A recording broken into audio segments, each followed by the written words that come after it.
Olá, queridos irmãos, a paz do Senhor. Que bom que estamos aqui mais uma vez para meditarmos na palavra de Deus.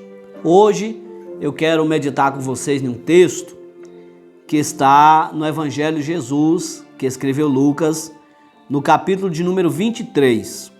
Eu quero começar essa meditação fazendo a leitura da palavra de Deus e logo após nós vamos refletir um pouco no que nos diz aqui o texto. Lucas, capítulo 23, a partir do verso de número 39. Diz assim a palavra de Deus: E um dos malfeitores que estavam pendurados blasfemava dele, dizendo: Se tu és o Cristo, salva-te a ti mesmo e a nós. Respondendo, porém, o outro, repreendia-o, dizendo: Tu nem ainda temes a Deus, estando na mesma condenação? E nós, na verdade, com justiça, porque recebemos o que os nossos feitos mereciam. Mas este nenhum mal fez. E disse a Jesus: Senhor, lembra-te de mim quando entrares no teu reino. E disse-lhe Jesus: Em verdade te digo que hoje estarás comigo no paraíso. Eu quero falar um pouco sobre a força de uma decisão. Como é importante uma decisão. Uma decisão muda toda uma trajetória. Ela pode contribuir para o bem e, dependendo da decisão, pode contribuir para o mal. Em relação à nossa salvação, a decisão tem muita força. Uma pessoa pode ser salva ou deixar de ser salva por causa de uma decisão. E isso nós vemos exatamente dentro desse texto que nós acabamos de ler. Aqui nós estamos no cenário do Calvário. Jesus estava sendo crucificado. E o texto que nós lemos diz-nos que com ele outros dois. Eram dois homens malfeitores. A Bíblia não dá o seu nome, e o outro, a Bíblia o denomina de Dimas. Esses dois homens foram homens maus, roubadores, salteadores, eram criminosos, que foram julgados, encontrados em culpa e condenados à morte, e também morte de cruz, na mesma tarde que Jesus foi condenado à morte e a morte de cruz. Quando nós fizemos a leitura da palavra de Deus, nós observamos que um desses homens, exatamente aquele que a Bíblia não dá o seu nome, ele blasfemava de Jesus, que estava pregado ali com eles. E talvez essa blasfêmia ela vem pelo fato das pessoas estarem tão chocadas por Jesus estar também sendo crucificado, já que a cruz não era um lugar de homens justos, e Jesus era justo. A cruz era lugar de homens pecadores, criminosos, julgados e condenados à morte, e Jesus era inocente. A Bíblia diz que Jesus era inocente. O próprio Judas, no capítulo 27 de Mateus, declarou: Pequei traindo o sangue inocente de Jesus. A mulher de Pilatos escreveu uma carta dizendo ter tido sonhos terríveis na noite que Jesus foi julgado e dizendo para Pilatos não entrar na causa de Jesus, que era justo. O próprio Pilatos, depois de ouvir Jesus, não somente ele, mas também Herodes, não somente Pilatos e Herodes, mas também Anás e Caifás, tanto um como os outros três, declararam que Jesus era inocente, porque não encontraram nele nenhuma falha. Portanto, naquele dia de crucificação, possivelmente aqueles dois homens criminosos esperavam que, já que 3 cruzes seriam erguidas no Calvário, que uma daquelas cruzes seria a cruz de Barrabás. Pois Barrabás era homem tão mau quanto Dimas e esse companheiro de crime que está sendo crucificado nessa tarde. Mas vocês sabem da história, que Pilatos autorizou o povo a pedir a liberdade de Jesus ou de Barrabás, e que todo o povo pediu a liberdade de Barrabás e a morte de Jesus, quando eram persuadidos pelos anciãos.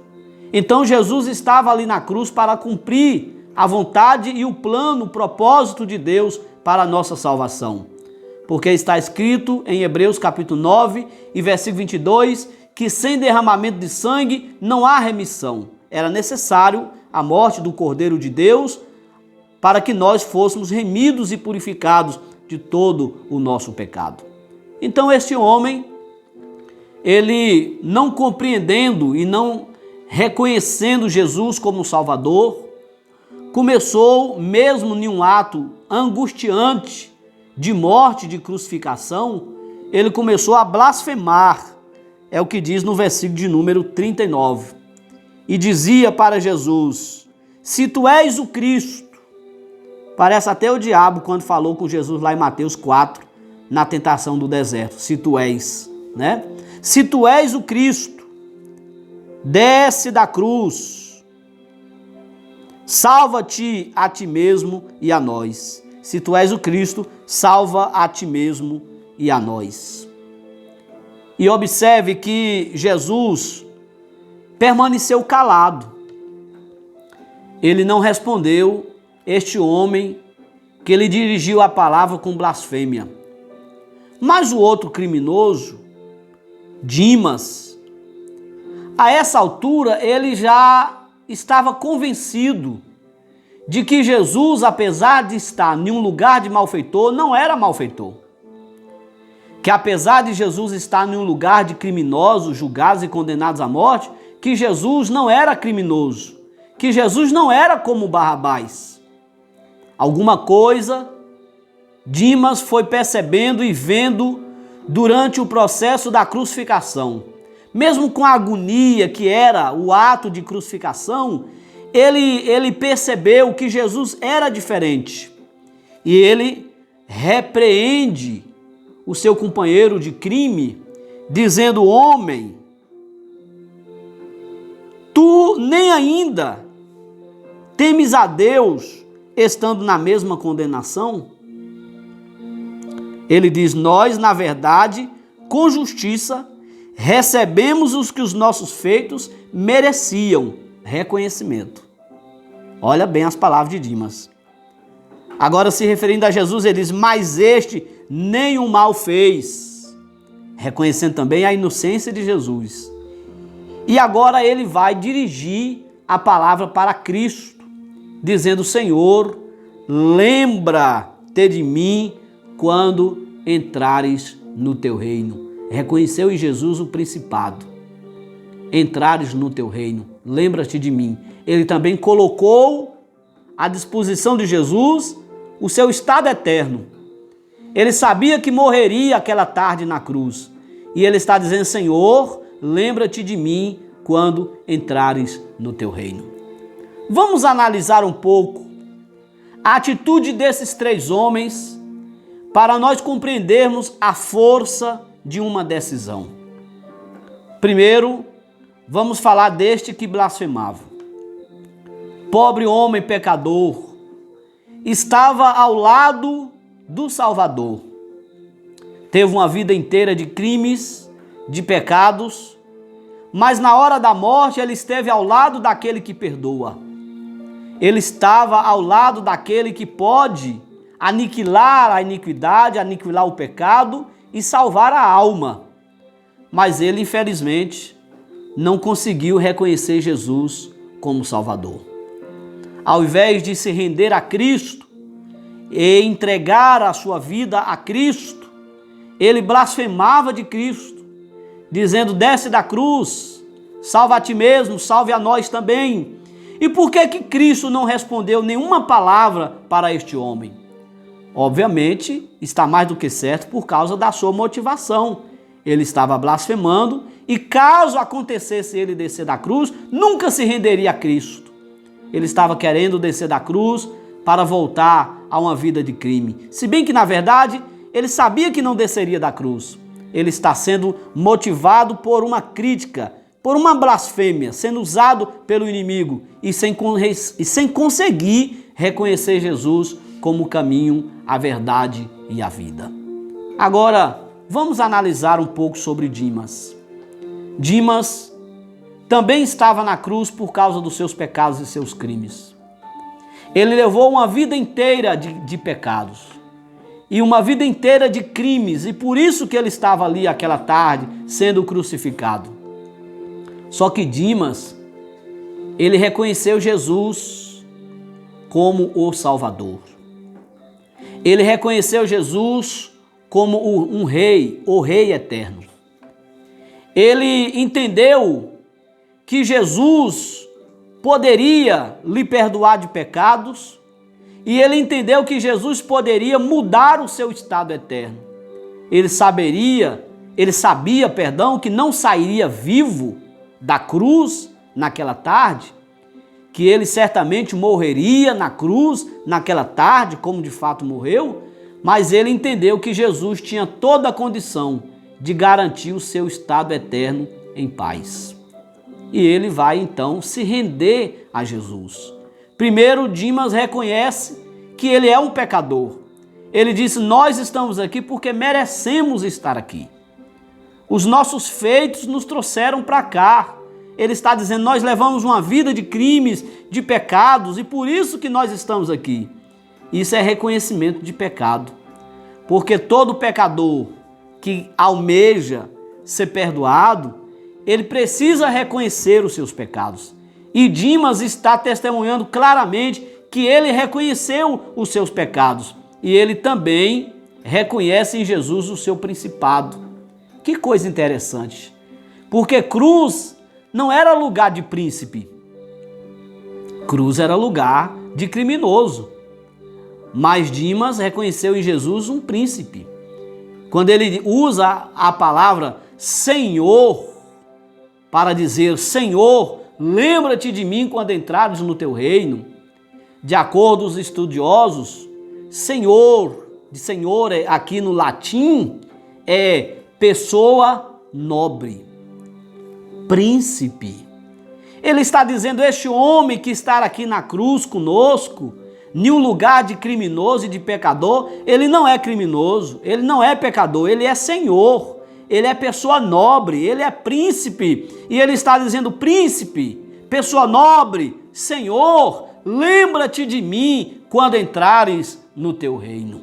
Dimas reconheceu os seus pecados e também entregou a sua vida a Jesus. Observe bem que ele está entregando o seu estado eterno. Ele está dizendo: lembra-te de mim quando entrares no teu reino. Eu entrego a minha vida para ti. Ela está na tua direção, sobre o teu domínio. Lembra-te de mim quando entrares no teu reino. Agora, vamos observar a atitude de Jesus.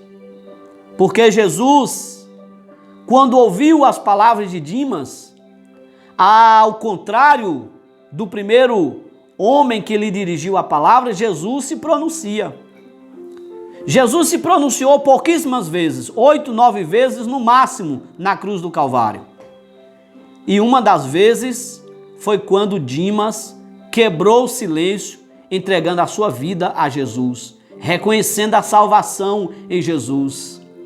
E Jesus quebrou o silêncio mais uma vez na cruz e disse para Dimas: olha que coisa maravilhosa, em verdade, com certeza, essa palavra quer dizer, com certeza, não resta dúvida, em verdade te digo, disse Jesus, que hoje estarás comigo no paraíso. Eu posso afirmar então que Dimas foi salvo. E não há nenhuma alusão sobre a salvação do primeiro homem. Agora, Dimas foi salvo. O primeiro homem que dirigiu a palavra a Jesus e que Jesus mantém um silêncio, aquele que blasfemava, não foi salvo. Biblicamente podemos dizer que sim, que aquele que blasfemava não foi salvo. Biblicamente podemos afirmar. E biblicamente podemos afirmar que Dimas foi salvo, porque Jesus disse: hoje estarás comigo no paraíso. Isso aqui é uma referência ao céu. Paraíso aí está com inicial maiúscula. Mas por que Jesus declara salvar um e o outro não? Nesse texto Jesus fez acepção de pessoas? Claro que não. Claro que não.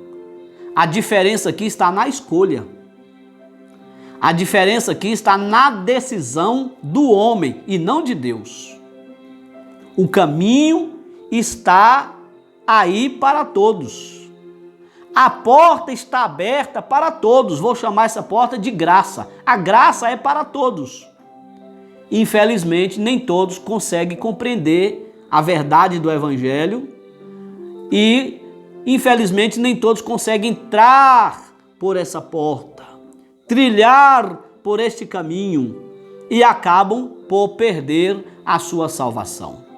Ora, quem esse homem primeiro representa? Ele representa aquelas pessoas que têm a oportunidade de estar com o Senhor, que têm a oportunidade de mudar de vida, que têm a oportunidade de arrepender de seus pecados, mas é tão duro de coração que não faz. E Dimas, quem é que Dimas representa? Dimas representa todas aquelas pessoas que não tem como negar que não tenha cometido pecados. Que todos sabem dos seus pecados. E ele mesmo reconhece os seus pecados e muitos outros que às vezes as pessoas não sabem. Mas chegou um momento que ele encontrou Jesus, reconheceu em Jesus o perdão, reconheceu em Jesus o caminho, reconheceu em Jesus a vida, entregou a sua vida a Jesus. Dimas, ele representa todos aqueles que na verdade levaram uma vida de pecados, mas que um dia reconheceu Jesus como seu Senhor e como seu Salvador e se entregou a Jesus. Se entregou a Jesus, porque entendeu que somente em Jesus é que se pode encontrar o verdadeiro perdão para os seus pecados. E Jesus? Jesus é aquele que perdoa. Se esse primeiro homem não tivesse blasfemado e tivesse também confessado o seu pecado, ele também teria sido perdoado. Mas somente Dimas, porque Dimas escolheu a melhor parte, escolheu Jesus como seu Senhor e como o seu Salvador. Agora, Jesus também poderia ter rejeitado Dimas, porque Dimas levou uma vida inteira de crimes, de pecados. Ele estava na cruz exatamente por causa disso. Mas Jesus mesmo disse, e ele é fiel na sua palavra, ele diz assim: todo aquele que vier a mim, de maneira nenhuma eu lançarei fora. Também está escrito na Bíblia que ele veio buscar e salvar todo aquele que estava perdido. Jesus poderia dizer: Dimas, mas agora, Dimas, na hora da morte. Jesus poderia dizer: Dimas, você teve uma vida inteira e nunca quis saber da verdade. Jesus poderia dizer: Dimas, você não vai poder depois ir a um culto, não vai poder ser batizado nas águas. E Jesus poderia ter rejeitado Dimas. Mas Jesus amou Dimas e perdoou os seus pecados. E a certeza de que Jesus perdoou os seus pecados e a certeza de que Jesus salvou Dimas foi quando ele disse: em verdade te digo que hoje estarás comigo no paraíso. É a garantia.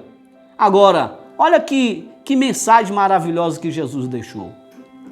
Jesus mostrou para Dimas que no momento que ele arrependeu dos seus pecados e que no momento que ele confessou Jesus como Senhor, como príncipe, como rei, e desejou estar com Jesus no seu reino, Jesus nos ensina também que a salvação ela é instantânea.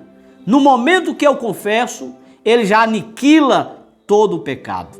Não precisa de tempo para ir parceladamente aniquilando o pecado. É na hora, quando o homem reconhece sua culpa e ele confessa o seu pecado e reconhecem Jesus como seu Salvador, o perdão é liberado na hora. Dimas nem tinha tempo, porque tudo indica que ele morreu logo depois desse acontecimento. Mas a salvação é na hora. Jesus não disse, você será salvo depois do purgatório, quando seus pecados forem purgados. Jesus não diz, você será salvo depois que passar pela dormência da alma. Jesus não diz, você será salvo depois que passar pela ilha dos bem-aventurados. Jesus não diz, você será salvo depois da lei do karma e de muitas reencarnações. Jesus não diz, você será salvo depois do renascimento, de muitas reencarnações, que o renascimento é também um tipo de reencarnação, que são as doutrinas que muitas religiões defendem por aí. Mas Jesus ensinou que se arrepende agora e confessa agora, agora também é salvo. Hoje estarás comigo no paraíso. Não é amanhã, é hoje, porque você confessou hoje e hoje mesmo o sangue de Jesus tem poder para aniquilar todo e qualquer tipo de pecado. Então Dimas foi salvo. Agora, quando chegar a eternidade, porque naquele dia os três morreram. O corpo daquele que blasfemava certamente foi tirado da cruz, sepultado, e a sua alma foi levada para o Hades. O corpo de Dimas, que arrependeu antes da morte, foi tirado da cruz, sepultado, mas a sua alma foi levada para Deus, para o paraíso, conforme Jesus prometeu. No terceiro dia, Jesus venceu a morte, ressuscitou de entre os mortos, aniquilou a morte, aniquilou o pecado, o ganglião da morte. Agora, quando chegar o dia da eternidade, Dimas vai ressuscitar no dia do arrebatamento da igreja, para receber veste de glória, corpo de glória e juntamente com os santos de todos os tempos, está com o Senhor por todas as eras e por toda a eternidade. O outro, aquele que blasfemava, esse não. Permanecerá morto, aguardando o dia do juízo final, quando finalmente, aí sim, no dia do juízo final, ele será apresentado diante do grande trono branco para ser julgado e depois ser condenado por todas as eras e por toda a eternidade, quando se concluir que o seu nome não está escrito no livro da vida. Um salvo, o outro condenado. Aí eu pergunto para você, Deus tem culpa de um ser salvo e o outro ser condenado? Não. O caminho para a salvação está aberto para todos. Porém, a escolha é que foi diferente. A decisão é que foi diferente. A decisão do primeiro foi não reconhecer Cristo, foi blasfemar de Cristo, negar a cruz de Cristo, o amor e o perdão de Cristo. A decisão do segundo foi reconhecer Cristo como Salvador, confessar os seus pecados e entregar a sua vida a Jesus. Por isso que ele foi salvo. Então guarde essa palavra no seu coração. Na eternidade, os homens desfrutarão do céu ou do inferno. Aqueles que desfrutarem do céu, desfrutarão do céu porque decidiram pelo céu, reconhecendo Jesus como Salvador. E aqueles que infelizmente forem para o inferno, estarão lá também por suas decisões, por não ter escolhido Jesus como seu Senhor e seu Salvador, reconhecendo seus pecados, confessando seus pecados e entregando a sua vida a Jesus. Amém? Que Deus continue nos abençoando e que sejamos sábios para decidirmos certo, porque a salvação depende da nossa decisão. Que Deus continue abençoando a todos, em nome de Jesus.